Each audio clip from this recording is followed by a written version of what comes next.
I was just watching the Young Turks, and it's an interesting piece on this controversy that apparently is surrounding Emma Watson and her little, but some boobage that we see of Emma Watson as a result of some kind of photo shoot. So, the take on the Young Turks, uh, as it's looking at this controversy, I guess basically the criticism of Emma's photo shoot has been the fact that uh, it's sort of being perceived as something that contradicts her feminist stance. And I thought her comment, the statement that she made about it, I thought was really, I think that's enough said. Basically, she was like, feminism is about equality. It's not about policing women's feminism or policing women's femininity.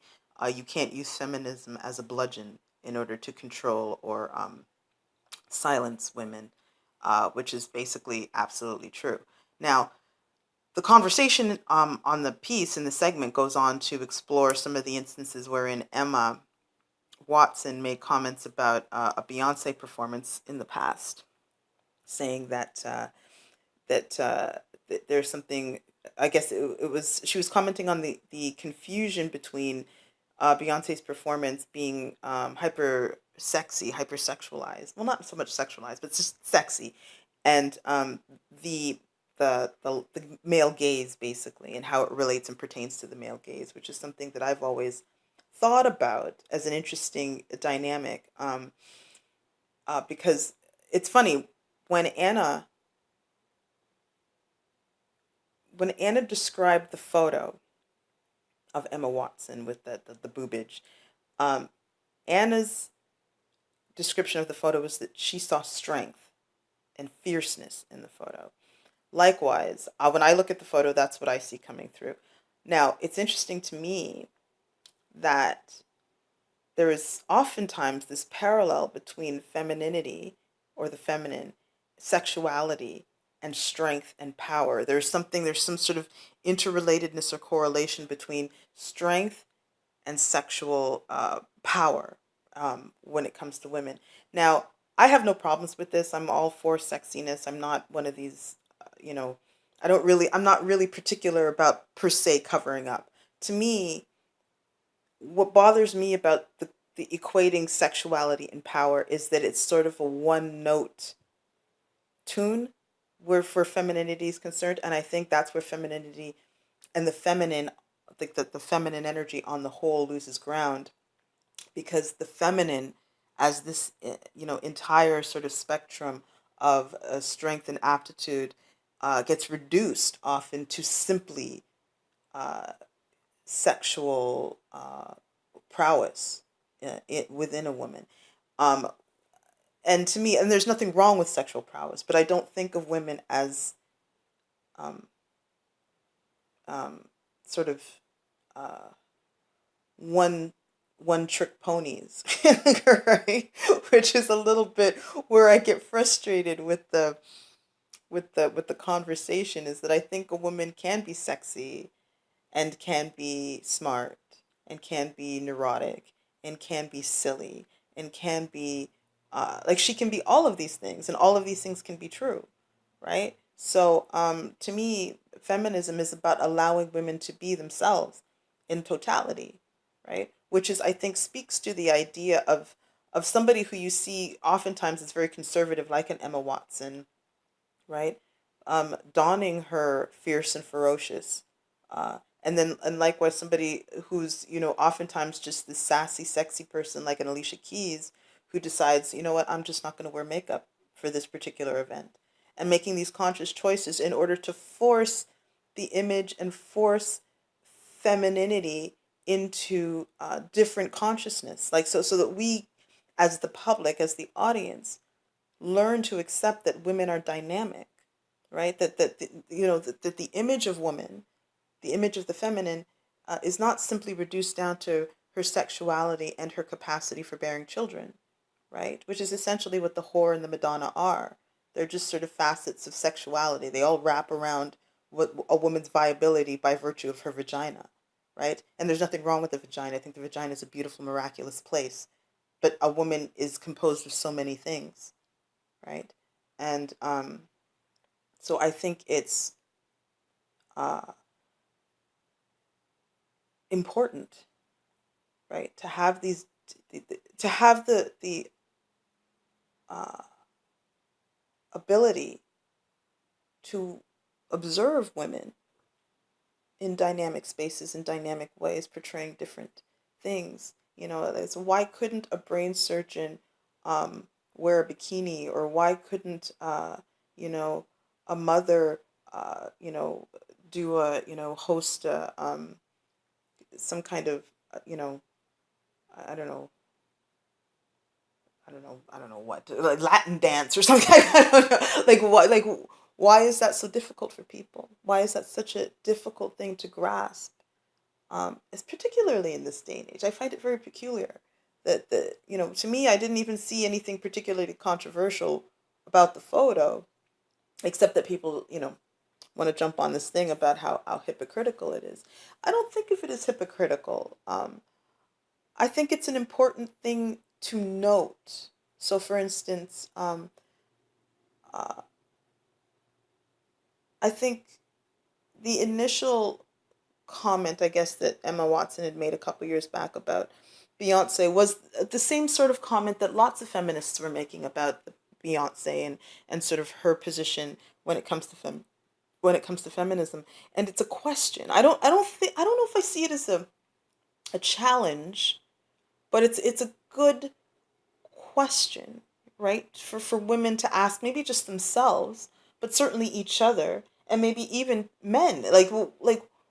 What is this relationship between sexuality and power? I see it as a woman. Now, am I looking at Beyonce or Emma Watson or Alicia Keys or any of these people, these public figures, these celebrities? Am I looking at them with a male gaze and sort of and adopting the male lens and seeing them as, a consequence of male appetite, right? Is that what I'm seeing? Or is there something in it inherent to me as a woman that's relevant to me, speaking back to me as a woman, seeing women in public spaces who are obviously sexy and unafraid of that sexiness? Because I know that as a woman, sometimes you make that choice. You go outside in your heels and in your in that particular dress, and you're looking that particular way. Now, I'm not talking about just simply, just like, things are just hanging out that shouldn't be hanging out. But I mean, you've got it together that day, right? And the hair is such, and the shoes are such, and the lips are such, and the eyes are such, and you've got it together that day. But part of stepping outside your door is that you are going to attract this swarm of eyes and attention and consciousness aimed at you.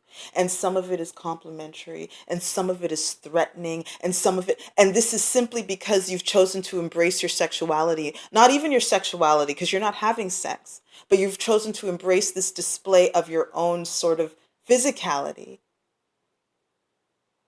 in public spaces. And you know that you're inviting some form of scrutiny. Not an easy thing to do. So much so that I think most women opt not to do it. So much so that most women look at other women who do it with a little bit of a frown. Like, oh, she ought not to look so attractive. That's not good. That's not a good choice. And so, perhaps on some level, even subconsciously, when women see women being sexy, we do think of it as powerful because we understand the consequence of being seen in public spaces, particularly being seen as attractive. Now, there are certainly pluses that go with being attractive, right? Male favor, opportunities, a general sort of sense that people kind of just want to hang out with you because you're kind of cute, right? We get that as a society. But also, I think there is this uh, targeting that happens as a consequence of being cute in public. I mean, you can be cute if you're on the arm of a man. That's okay. Then you're safe because you're his property, and nothing gets to you but through him, right? And that's the protection of having a man in your life. And is that still real? Is that a thing? Like the West, we love to sort of, fancy ourselves very advanced and free and la la la and ray ray ray. But I can tell you from my own experience that that relationship between being attractive and seen as attractive in public and the kinds of things that happen as a consequence of that, and that you do in fact, and I don't care, like this is just true, you do in fact feel safer, not better, not more powerful, not more, safer on the arm of a man than you do simply walking down the street by yourself. And I'm not saying that you're wearing a bikini and your tits are hanging out. I'm saying that you look lovely and feminine and graceful, and you are threatened, like you are targeted for abuse as a consequence of simply being attractive. So, what is this unspeakable, untenable conflict that we live with day in and day out as women? And what is it that we're looking at when we look at Beyonce, or we look at Emma, or we look at these women who represent modern day femininity, who represent the feminine in pop culture, in public spaces, and we, I think, do respond to them as women when they're being sexy. And what are we responding to? As I say, is it us adopting male gaze and simply seeing them as cute and attractive and, oh, I wish I was cute and attractive too? Maybe. But maybe we're also appreciating it as female proxy, right? And saying that there is something to that capacity to be seen, to be sensual, and to be public about it that is defiant. It's simply defiant. And what's crazy about that is that it is also, strangely, equally defiant to go out in public and be seen without makeup on. Not on your best, not in your heels, not with your lips just so and your dress just so and your hair just so, is defiant. Could we be schizophrenic about the female identity?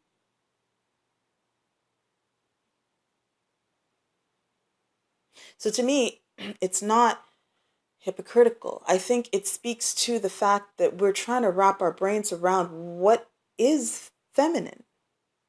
What does it mean to be feminine? And what are we looking for?